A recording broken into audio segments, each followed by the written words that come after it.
اعوذ باللہ من الشیطان الرجیم بسم اللہ الرحمن الرحیم۔ ناظرین و سامعین، آج 3 رجب المرجب ہے اور امام علی نقی علیہ السلام کی شہادت کا روز ہے۔ امام علی نقی علیہ السلام کی شہادت کے موقع پر آج ہم آپ کی خدمت میں امام علیہ السلام کی زندگی کے چند گوشے پیش کرنے کی سعادت حاصل کریں گے۔ تو آئیے چلتے ہیں اور دیکھتے ہیں کہ ہماری آج کی ویڈیو میں کیا ہے۔ ناظرین، امام علی نقی علیہ السلام 5 رجب المرجب جبکہ ایک دوسری روایت کے مطابق 15 ذی الحج سن 212 ہجری کو مدینہ منورہ کے قریب سریہ نامی قریے میں دنیا میں تشریف لائے۔ یہ وہی قریہ ہے جسے امام موسیٰ کاظم علیہ السلام نے آباد کیا تھا۔ امام علی نقی علیہ السلام کے والد گرامی حضرت جواد الائمہ امام محمد تقی علیہ السلام ہیں اور والدہ ماجدہ جناب سمانہ خاتون سلام اللہ علیہا تھیں، جن کی حیات طیبہ پر ایک مفصل ویڈیو ہم اس چینل پر پہلے ہی آپ کی خدمت میں پیش کر چکے ہیں۔ امام علی نقی علیہ السلام نے اپنی والدہ ماجدہ جناب سمانہ خاتون سلام اللہ علیہا کے سلسلے میں فرمایا کہ میری والدہ ماجدہ کو میرے حق یعنی حق امامت کی معرفت ہے۔ وہ جنتی خاتون ہیں، سرکش شیطان ان سے قریب نہیں ہو سکتا اور نہ ہی کسی مکار کی مکاری کی ان تک رسائی ممکن ہے۔ وہ چشم خدا کے زیر نظر ہیں جو کبھی غفلت کا شکار نہیں ہوتی۔ ناظرین، صدیقین اور صالحین کی ماؤں اور ان میں کوئی فرق نہیں ہے۔ امام کا کلام کلاموں کا امام ہوتا ہے، کیونکہ وہ وہی کہتے ہیں جو اللہ اور اس کا رسول صلی اللہ علیہ وآلہ وسلم ارشاد فرماتے ہیں۔ امام علی نقی علیہ السلام کے مذکورہ فکروں سے جناب سمانہ سلام اللہ علیہا کی فضیلتوں اور عظمتوں کا بخوبی اندازہ لگایا جا سکتا ہے۔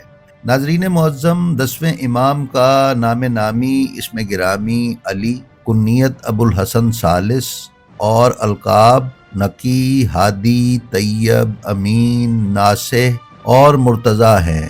ماہ ذیقعد کے آخری دن سن 220 ہجری کو جب آپ کے والد ماجد حضرت امام محمد تقی علیہ السلام کی بغداد میں ام الفضل کے ذریعے معتصم عباسی کے بھجوائے ہوئے زہر سے شہادت ہوئی تو منصب امامت کی ذمہ داری آپ پر آئی۔ اس وقت آپ کی عمر مبارک محض 7 سے 8 برس تھی۔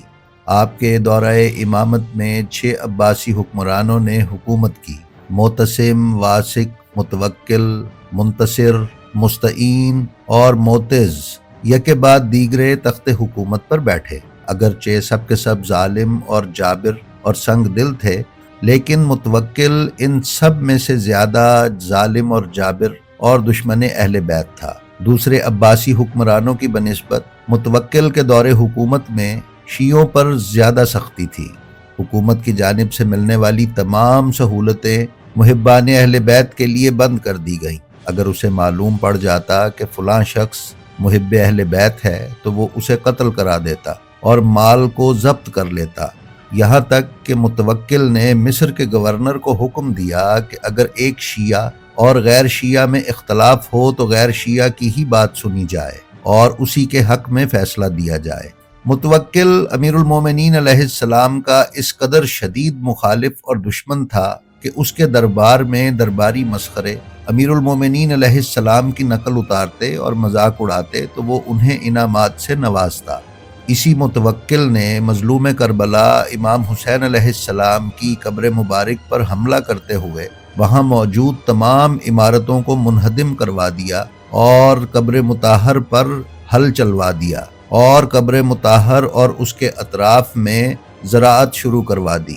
روایت میں ہے کہ ایسے پرخطر دور میں جب امام علی نقی علیہ السلام بیمار ہوئے تو باوجود اس کے کہ آپ حجت خدا ہے، ولایت تکوینی رکھتے ہیں، اگر صرف ارادہ کر لیتے تو روبہ صحت ہو جاتے، لیکن آپ نے ایک شخص کو زاد راہ دیا اور فرمایا کہ کربلا جاؤ، زیارت کرو اور وہاں میری صحت یابی کی دعا کرو تاکہ لوگ زیارت امام مظلوم سے کبھی غافل نہ ہو سکے۔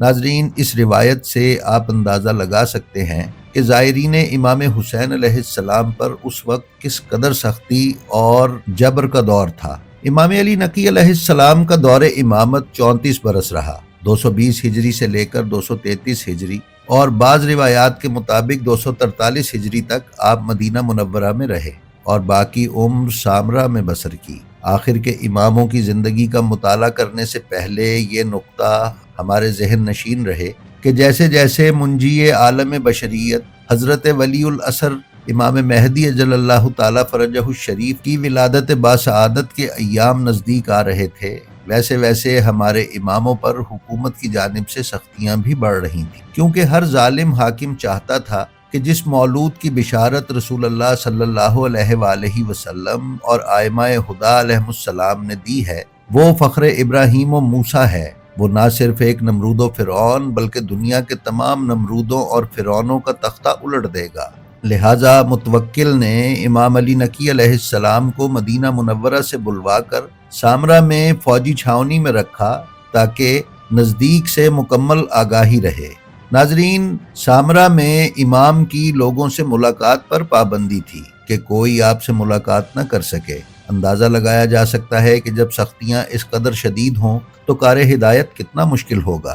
دوسری جانب طرح طرح کے فرقے اور نظریات بھی وجود میں آ رہے تھے، خصوصاً لوگوں کو اہل بیت اطہار علیہم السلام سے دور رکھنے کی ہر ممکن کوشش کی جا رہی تھی اور ائمہ ہدی علیہم السلام کی عظمتوں کو کم سے کم کرنے کی ناکام کوشش کی جا رہی تھی۔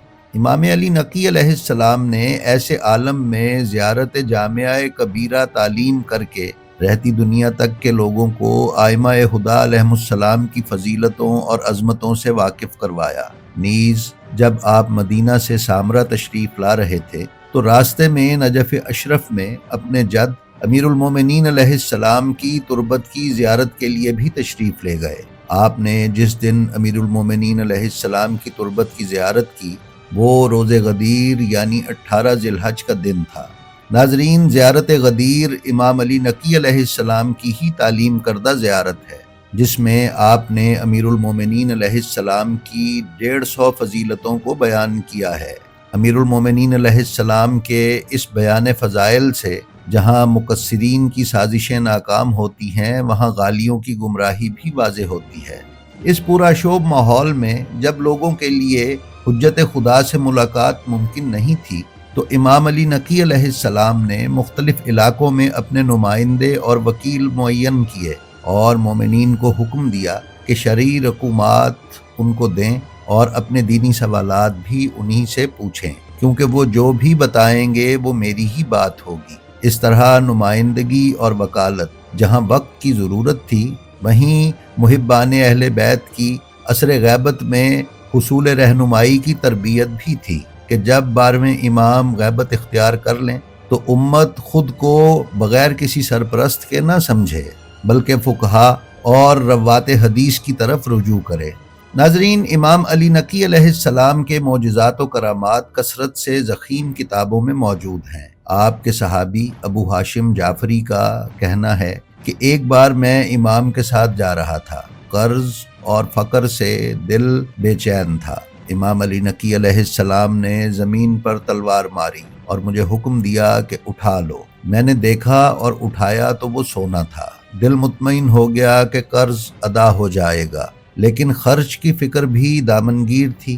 امام نے دوبارہ زمین پر تلوار ماری اور حکم دیا کہ اٹھا لو۔ اب جو اٹھایا تو چاندی تھی۔ آپ نے فرمایا، ابو ہاشم، اب اطمینان حاصل ہوا؟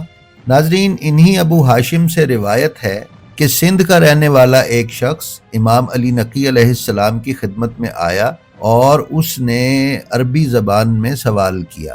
امام علی نقی علیہ السلام نے اسے سندھی زبان میں جواب دیا۔ مجھے بہت تعجب ہوا۔ جب وہ چلا گیا تو میں نے تعجب کا اظہار کیا۔ امام نے زمین پر پڑی کنکری کی جانب اشارہ کرتے ہوئے اٹھانے کا حکم دیا۔ پھر امام نے اس کنکری پر تھوڑا سا لعاب دہن لگا کر فرمایا کہ اسے اپنے منہ میں رکھ لو۔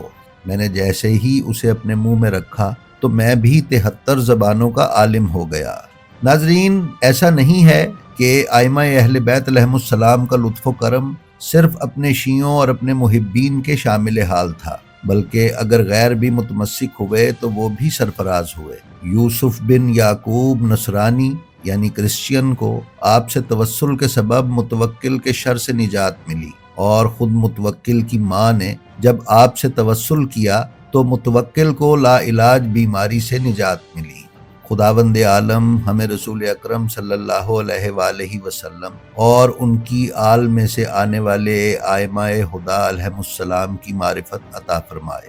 جی تو ناظرین، یہ تھی ہماری آج کی ویڈیو۔ ہمیں امید ہے آپ کو پسند آئی ہوگی۔ اگر آپ ہمارے چینل پر نئے ہیں تو ہم آپ سے گزارش کرتے ہیں کہ برائے مہربانی اسے سبسکرائب کر لیں اور اس کے بیل آئیکن پر کلک کر کے اس کی آل نوٹیفیکیشنز کی سیٹنگ کا انتخاب کر لیں تاکہ آپ ہمارے کسی ویڈیو سے محروم نہ رہ سکیں۔ ہم آپ سے یہ بھی گزارش کرتے ہیں کہ آپ اپنا اور اپنے متعلقین کا بے حد خیال رکھیں اور خلق خدا میں آسانیاں تقسیم کرتے رہیں۔ خدا آپ کا حامی و ناصر ہو۔ السلام علیکم۔